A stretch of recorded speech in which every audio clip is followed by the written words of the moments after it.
Welcome to another episode of 30 Minutes with dailystraits.com. In this episode, we break away from our usual entrepreneurial chit-chat and speak to an MD of Ecostore, New Zealand, Pablo Kraus. Ecostore is a leading environmental and sustainable brand in New Zealand that focuses on home, body, and baby products. In 1993, Malcolm and Melanie Rands started an Ecostore in a small New Zealand eco-village as they were on a mission to help families care for their homes, their health, and the world. Wanting to support this mission, the Kraus family initially became involved with the business in 2003 before completing an ownership transfer in 2015.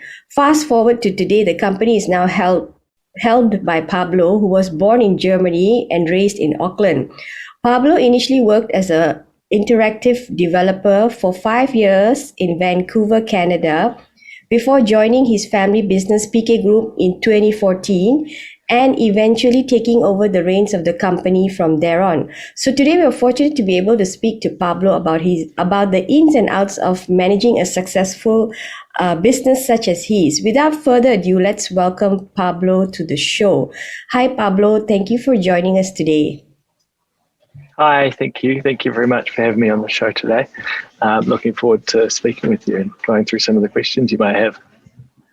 Yes, thank you. Let's dive right straight into the questions. So, yours is a family-helmed business. Your father migrated from Germany to Auckland, and the story was that he visited a shop, and then he came out and he saw Eco Village and said, "Hang on, this is something that I wanted to do forever." And he went in, and the next thing you know, you guys are owners of that store. So, and then at that time you were in Vancouver, you were working, and you're pretty much on your own. So your father approached you and wanted you to be a part of the business. So, what was your initial reaction to that? Well, I was always really interested in what was happening at Ecostore. So I remember every phone conversation that I had with my father was, how's Ecostore going? What's happening? How's it growing? What's happening there? So when I moved back to New Zealand and I had a bit of time here, and he reached out and asked, do you want to come and work in the family business? It was kind of quite exciting for me. So it was at a point in my career where I wanted to try something new and I wanted to learn about business, and really took that on board and took it with gusto to become a director initially at a company and learn from some great people. Okay, great. So as a former creative, because you were an interactive developer, so what was the first thing you did to learn about running a business? As I mentioned, I was really lucky to have some great mentors and work with some great people that were already within the business. So I took some time to learn and absorb. I went through all parts of the business, from going out to the manufacturing facility to the warehouse, and just learned and absorbed a lot, I guess, over those first few years. And I was also worked very closely on a lot of the hiring process for a lot of our employees and staff. So something that I was always very passionate about was obviously the creative side, and I sort of took pretty naturally to a new product development process and understanding what works for our consumers, which was really, I guess, quite exciting for me to be learning a whole bunch, but also be able to apply a lot of my creative skills to the business as well. Okay, did you find reading balance sheets or anything to do with profit and losses a challenge? This is because, I just took a look at you and looked at your previous qualification. It didn't say that you had a business degree, but because you grew up in a family of doing business, maybe it was different for you. How did you approach that? Yeah, I think, once I threw myself into the business, I actually started to do many short courses on finance, financials, how to read the balance sheet. I also, basically did my real world MBA and learning with the mentors that I had around me and working with the managers that we had to be able to identify and look at, different challenges within the balance sheet and find out, be able to delve deeper into why things happen and why things aren't happening. So the combination of learning through short courses as well as on the job was hugely beneficial, particularly because I was able to put those into practice while I was already working there. Awesome. So, okay, so we were speaking earlier on, and you did say that you had other siblings, but at the moment you're the only one who's in the business. So, so I'm actually from Asia, and in Asia, when they do family business like this, they actually give a very rigorous process for the next of kin, because they want to make sure that you really can do the job before they give you the work. So in your case, you eased into the MD position after several years being in the business as a director. Was it an easy transition for you? Did did your father put you through many loops and tasks before he actually gave you the post, or were you up against other qualified people, but then you emerged in the end as the best candidate? Yeah, look, when I originally started working in the family business, I guess I didn't necessarily have the intention to be running Ecostore. So as I was in the business for a few years, it came to a point where we actually started to we bought out that last ownership of the shares in the company, and there was a transition and change in leadership. And at the time, like I said, I was very much involved with a lot of our marketing decisions, manufacturing decisions, our hiring decisions. So I was very much, I guess, groomed very well into the position. And at the time, I was a little bit nervous, of course, to take on the challenges being the CEO. However, I was also very excited, and I knew that more than anyone, I probably knew the business better than anybody else, given my experience, and also having the close relationship as being a family business. We're able to move very nimbly and be able to act and, act with what the shareholders want to do. Awesome, great. So, okay, so let's go to the business. This is all about you just now. Would you say that you faced any challenges in running the business during COVID? It was definitely a challenge, but I guess I'm very grateful for the team that we had. We very quickly adapted to working from home. Pretty much overnight, we managed to have our shift workers and our manufacturing and in our warehousing to continue work while we're at lockdown at home. Having to work through the challenges of getting PPE and all of that. Were challenges. However, we had some of our biggest sales months ever over that time as well. And that was due to massive demand of, people lining up at supermarkets, cleaning and buying their products because they're sort of nervous about what's to come. And I guess really proud of how the company and the team were able to pull together to be able to deliver on those. So the challenge was there, but because of the team and how we were able to accept the challenge and move through, quite well. We have had some supply chain issues where we have had different components. For example, our spray cleaners, we had to use a slightly different spray cleaner to put onto them because we couldn't get them. And we just communicated that really well with customers. We had stickers on packs saying, unfortunately, as a result, we've had to do this. So, yeah, a few challenges, but grateful that we've been able to make it through. Awesome. So the business is actually products, right? A whole range of baby products, home care, and also body wash and stuff like that, right? So these three components. And is it all 100% made in New Zealand, or do you outsource maybe some of the part, like the packaging? Yeah, so we have home, body, baby products. So we do 95% of our own manufacturing in a facility here in Pakuranga here in New Zealand.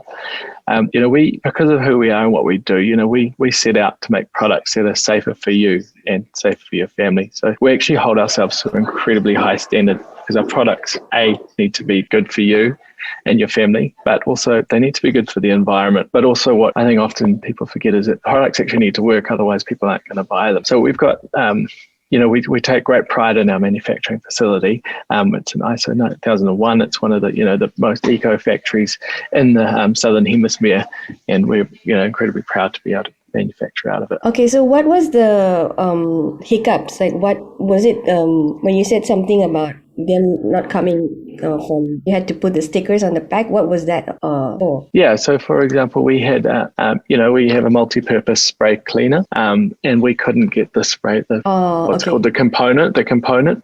We couldn't source that because the supply chain had slowed right down. So what we did is we had a different one which didn't look as nice, but what we did is we communicated that with a sticker on pack. Hey, this is only temporary. This is happening as a result of having some supply chain issues, and we're able to communicate that well. No worries. So only 5% is from overseas, right? 5% of the business, mainly from where? China? No, actually, we're actually just changing suppliers, going from Denmark to Italy, and we're changing to, these are our dish tablets, because they manufacture the best of the dish tablets in the world. Oh, okay, great. And then we then we also use local supply here to do our toothpaste and our oral care range, and local manufacturer. Awesome. So what is happening this year? Because I was just wondering, there was an interview you did in 2017, I think, with staff, and you wanted to sit alongside with Unilever one day. So I just wanted to, and Unilever is like another major product. Like they have the whole range of shampoos and stuff like that. And what is the progress on that? So in New Zealand itself, right, what is your market share? So in New Zealand, it's very different to a lot of the other countries. If you walk down the aisle supermarket here, the environmental space actually gets a third, or if not a half the amount of aisle space compared to other countries. For example, in Australia, there might be a few different products there. So in New Zealand, we're kind of ahead of where everyone else is. And when we look at where we want to be against the Unilevers, in New Zealand, we are certainly winning that game in terms of having the best products that are safer for you and your family, as well as taking up, the most shelf space here in New Zealand. It's the next steps is, how do we start to take on the world? How do we make sure that we are formally recognised around the world when they think of products that are better for the environment, that they start to think of Ecostore? All right. So what is the market share? So what's your reach in New Zealand? So in New Zealand, we have something like 80% unprompted awareness. So that means that 1 in 8 and 10 people, if you walked up to them on the side of the road and asked them about they'd heard of any eco products, Ecostore is one of the brands that would pop to top of mind. Awesome. And where are you at in the moment? So in how many countries are your products available? So we're in, I think it's 11 or 12 countries, with New Zealand, Australia being our largest markets. Then China is not far behind there, and then Japan. Then we're across Hong Kong, Singapore, Taiwan, Thailand, and Taiwan. Yeah, a number of predominantly Asia Pacific. So this year, right, any expansion plans for the year, new offerings, or are you going to just stick with what you have and expand your reach? Look, a lot of the innovation, when Ecostore was founded, it was founded about making products that were better for health and the environment. A lot of the new innovation now is, how do we look after the packaging? How do we ensure that the packaging that our beautiful products are in are not having an impact on the environment? A number of years ago, we set out and we found a plastic that was made from sugarcane, and we used that to put up into our bottle. So that actually captures carbon from the atmosphere, as opposed to a regular petrochemical plastic. So the innovation this year is around, how can we actually make products that don't require plastic, or how can we actually close the loop on that and actually start to look after our own waste, which is sort of the next level. So you the same products, is only the packaging that you want to change to make it more eco-friendly, right? Yes. So it's interesting. Like I said, we went into a new category in terms of hair care bars. So hair care bars, instead of having your regular shampoo and conditioner, actually goes into a bar format. So it's a different product in a different format, but it's the same sort of thing. We've got over, I think, close to 100 refill stations around the country now. And that's like an old innovation, which is becoming popular, where people are able to come back and refill their bottles and reuse them again and again. You said you had a hair into bars, and that's the new offering that you have. How many products do you have in total? I think we have close to 150 different SKUs, which is different sizes and fragrances of a number of different products. We're across 10 or 11 different categories. Awesome. And that's enough for now? There's no more new offerings? Like, I don't know, you want to go into something else? Not at the moment, but we're always keeping an eye on new categories. We have like a 2-year innovation pipeline plan. So new products are coming out all the time. and we always look out to the market to see what's coming and what's changing. Okay, great. All right. There are some questions that I wanted to ask you about before we go to the fact that I wanted to ask you if there's plans to make it listed in the stock market. I wanted to ask you about your management style. So this is a family business that's very dear to your heart because it was started by your father, and then it has a lot of family thing alongside it. So how do you run it? Do you run it professionally, or do you run it? Is your company like a family thing? Like, is everyone who works there, are they all? Is it a family-like kind of atmosphere, or do you aim to run it in a very professional way? What is your management style, basically? So when you come into the office daily, right? How do you run the company? Like, what do you do the first thing in the morning? So I like to schedule my week. So I have one day where I try to meet everybody, and then I have different management meetings, whether it's a sales meeting or a marketing meeting with the different teams as well once a week. I like to the style that I've got is that the culture that we have is very much a family business, but we're a very much professional business with goals and ambitions to take on the world. So my style is probably more around empowerment and having people that are really great at what they do and help with my help to guide where we go in the future, I guess. So are you grooming any of your siblings or maybe your children to take over the business one day? Is it always going to be a family business, or do you have aspirations to put it on the market and become like Unilever, because they are listed? That's a big question. So I've had my brother come and work with me and work for me for a while, my younger brother, but now he's actually been stuck overseas. And he is working in Europe, so he's not here at the moment. And my other siblings are probably far too young to start in the business yet, but they're very much. And my children as well, they're currently 6 and 8 at school at the moment, and my daughter's now the environmental monitor at school. So she's taking, some of those things that she's learned from her dad, hopefully, and applying that to her school and her peers there. Awesome. So any aspirations to go to the market one day, or is this going to be 100% like, a family-run business? So it's hard to say. We're very much a family business, but I think that you never know. One day there might be the opportunity for us to continue and actually have a guardian for the business long term is by opening it up and having more people involved in it. So there's no hurry to change that right now, but got to keep an open mind. So who is your competitor in New Zealand besides the guys from overseas? Like, do you have a direct competitor? Yeah, I think more and more there are competitors that are popping up here in New Zealand. We often like to compare ourselves to the mainstream players, because right now, for you to be able to operate in business, the green space is becoming the main space. And if you're not, whether you're a Unilever or Procter & Gamble, and you're not changing the way you do business or how you treat your employees to what your sustainability guidelines and practice are, then you're really going to start to get left behind. Okay, great. So is your father still involved in the day-to-day businesses, or are you the only one that's running it? So he's not involved in the day-to-day, but he's very much still a director, and we still have our meetings once a month or sometimes every 2 months, and he helps with the guiding and direction of where we're going. Okay, so it's just that I did a bit of research on your family. It says that it came out as the family is very well off. So, and then you bought this business. I was just wondering, do you have any other businesses that you're running in Auckland, or is this just the one? Yes, we do. So we've got another business called Chantal Organic, and Chantal Organics is an organic wholesale business. We sell everything from produce, organic produce, to organic canned tomatoes. We manufacture our own organic mueslis and peanut butter, and it's all really consuming food that you consume. So very much products that are good for your health and good for the environment as well. Organic product. Yeah. We've also got five retail stores, which are Huckleberry Organic, and that's where they're organic stores, like organic grocery stores throughout, mostly in Auckland, but then we have a couple around the country as well. Awesome. So why did your father move from Germany to New Zealand back in the day? Did he tell you why? Because you have a Spanish name, and that's because your father stayed there for a bit. And I just wondered, it was very early on when he moved to New Zealand many years ago. Now a lot of people are interested in New Zealand because of the panoramic views and stuff like that. But what was his decision back then? Why did he move? So I think, he was successful in his own right with his own business at the time. He had an air conditioning in engineering business that he grew, and then he had younger kids, and he was looking, I guess, for a better life and came across New Zealand and sold up the business there. And, the children were at a young enough age that they were still able to migrate, move. So it was really about lifestyle choice and finding, discovering how beautiful New Zealand was, which was what brought them down here. And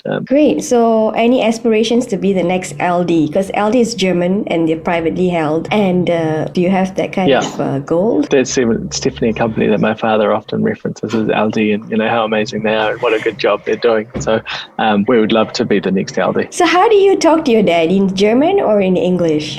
Mostly in English, but then occasionally we have German conversations. And I'm very lucky that when I was younger, my parents both spoke German to me, and I would answer back in English, but now it's still stuck with me all the way through. That's great. So this year, for the next couple of months, is there any new things, exciting things that's going to take over Ecostore? Like, anything earth-shattering? Earth-shattering.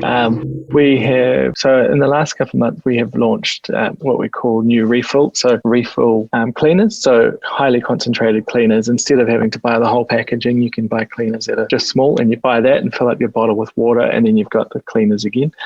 We're also launching our new toothpaste, which is a toothpaste with fluoride, which doesn't have any of the nasties, but it's got fluoride to help you with protection as well. So yeah, that's kind of the next month or two that's coming out. Awesome. So finally, what is your best-selling product and why? Our best-selling product, there's a number of them, but I could say that, we're very strong with our dish liquid, and I think our dish liquid is very strong because people are looking for something that really works. And also they quite like the way that our product looks. It often can be sitting on the bench at home and they're very proud and happy with it. So it sells really well across all of our markets. Okay, great. And that is all the time that we have for today. We have just been speaking to Pablo Kraus, the Managing Director of Ecostore New Zealand. Thank you, Pablo, for joining us today. Thank you very much for having me. The pleasure is all ours. Be sure to join us next week where we interview another awesome individual from across the Tasman. Thank you very much. Thank you.